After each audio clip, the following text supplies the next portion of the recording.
Hello and welcome to the morning sports briefing here on Wednesday, the 20th of January. And in the news this morning, we'll be talking about an amazing test match between Australia and India at the Gabba. We'll also bring you up to speed with the A-League games. Oceania football tournaments have also been postponed. We'll give you the update on those. Action from the NBA, and we'll need to bring up to speed with the game in the ANBL over in Australia as well. Plus, there's more news from the Australian Open and the players in isolation there. Hi, I'm Paul, and I'll be your host this morning. This is the best way to start your day, up to speed with all of the important sports news. That's right, we come to you at 7 a.m. every single morning on Facebook, YouTube, and Twitter. Also, don't forget you can get the recording as a podcast on your phone. Just search for New Zealand Sports Radio on your favourite podcatcher, iHeartRadio, Apple Podcasts, all of those are wonderful places. Looking at the tennis then, and over in Australia, two more players have tested positive for COVID, and one non-playing person as well. So a woman in her 20s and two men in their 30s, apparently, all of whom are in quarantine. And surprisingly, with those kind of results, the public reaction to some players who are complaining about being in isolation has been fairly negative, with one player's referring to it as like being in prison. So some of the players, though, are getting that haven't been on the particular charter flights that have caused problems or are gaining time out. 72 players are in full quarantine at the moment due to the three flights that have had positive cases. Apparently, 1,200 people have flown in for this for the tournament. So if you think only 72 of them, or 72 players, are in full quarantine, that's not too bad, really, if you think about it. Moving on then to the NBA, and over in the States, it was not a good day for the leading teams. The Lakers lost to the Warriors 113 to 115. The Nets beat the Bucks 125 to 123. And the Suns also lost to the Grizzlies 108 to 104. So after that, though, the Lakers still top the Western Conference, followed by the Clippers. They're just one game back now, and then the Jazz a further game back. Over on the Eastern side, the Celtics still lead ahead of the Bucks, the 76ers, and the Pacers. The Pelicans, or Steve Adams' Pelicans, are back in action today against the Jazz at 3 p.m. Don't forget to join us tomorrow morning. We'll bring up to speed with that result and how the Pelicans went. They won their last game against the Kings, 128 to 123. So hopefully they're getting onto a bit of a roll there. Over in the ANBL, and we forgot yesterday to bring in the result there between the Cairns Taipans and the Hawks. And the Hawks beating the Taipans 92 to 76 in that one. Harvey top scoring with 25 points for the Hawks there. Round two gets underway tomorrow with the Bullets playing the Hawks. And you can watch that on Sky Sport. Also over in Australia, we had the A-League action yesterday. The Central Coast Mariners lost to Western Sydney Wanderers. I mean, the Western Sydney Wanderers go back to top of the table on 7 points with 2 wins, a draw, and a loss there. Beating Central Coast, who were looking at going top. They had been top until Macarthur FC overtook them. So tight at the top at the moment.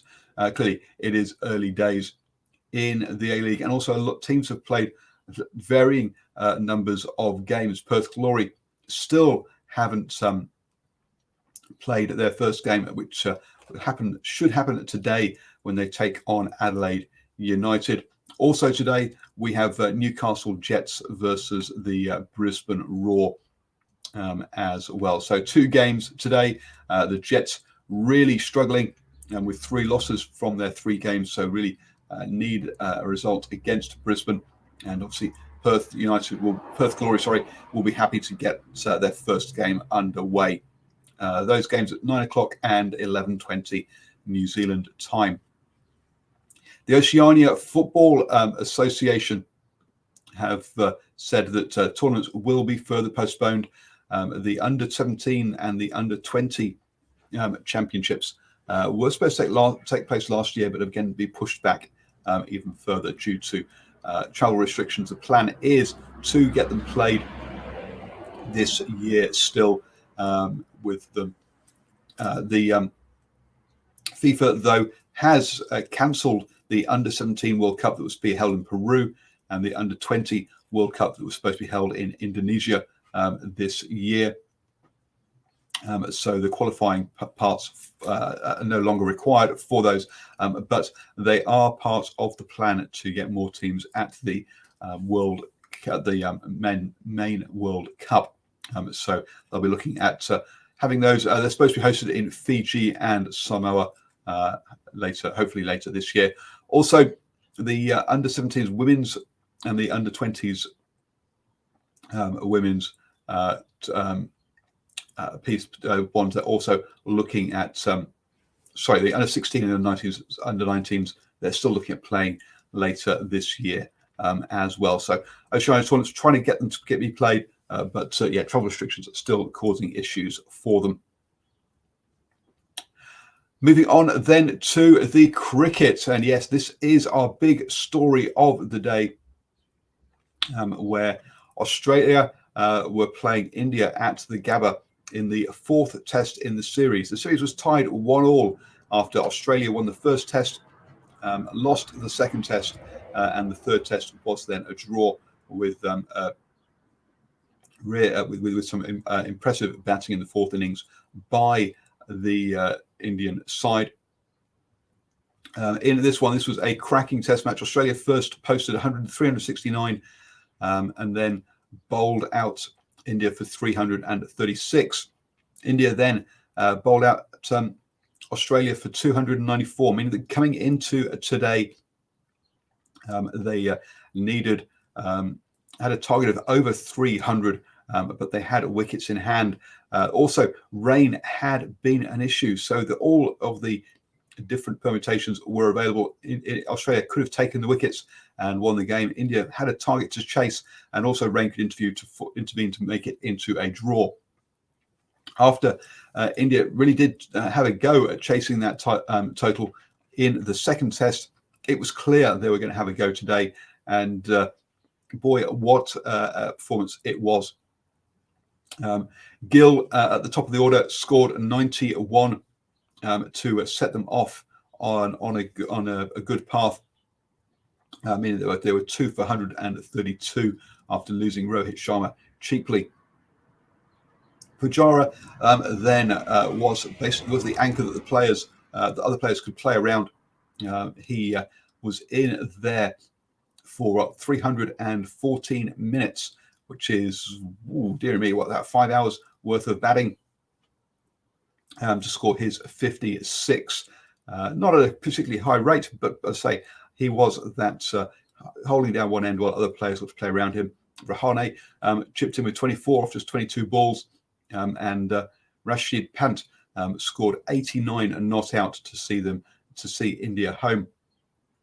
When they lost Pujara, though, when Pujara and Pant were there, it looked like it was a fairly comfortable chase. But when they lost Pujara to the new ball, it got a little bit. It got really tight towards the end because they lost Agarwala for 9, Washington Sundar for just 22, and Shardul Thakur for 2 runs, meaning that they really were. Australia really did get into that tail, but Pant saw them home with Navdeep Shiani on, who didn't actually have to place a ball and 0 runs as his partner there, scored 329 runs for 7 wickets to win the test match and to win the series 2-1. If you think that India actually used 20 players in this test series, had something like 8 to 10 of their first choice players missing for this test, then you've got to say amazing, wonderful team or squad effort to win this series. There are 2 debutants in this game for India, in Washington Sundar and Natarajan.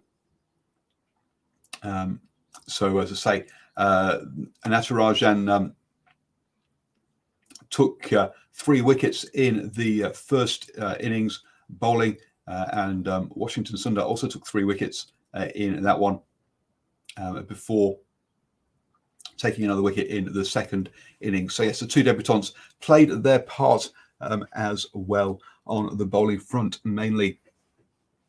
Washington Sundar also scored 62 runs in that first Indian innings. He also himself half century. So yeah, fantastic contributions across the board from this India side.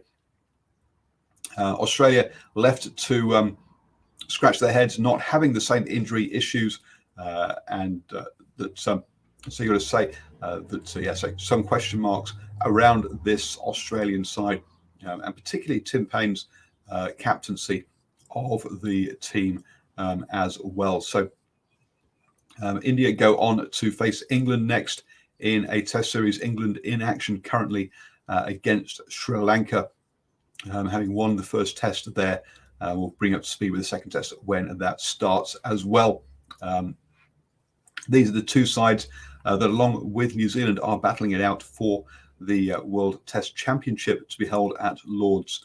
The permutations for that are complicated, but as soon as we know who will get there, we will bring you up to speed with that one.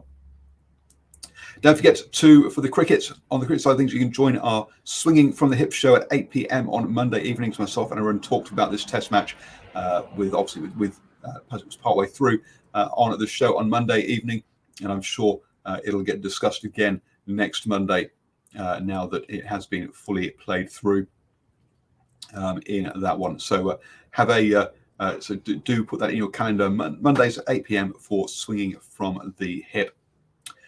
You are now up to speed with all the important sports news. Have a wonderful day, folks, and I'll be back tomorrow morning at 7 a.m. to start your day the best way.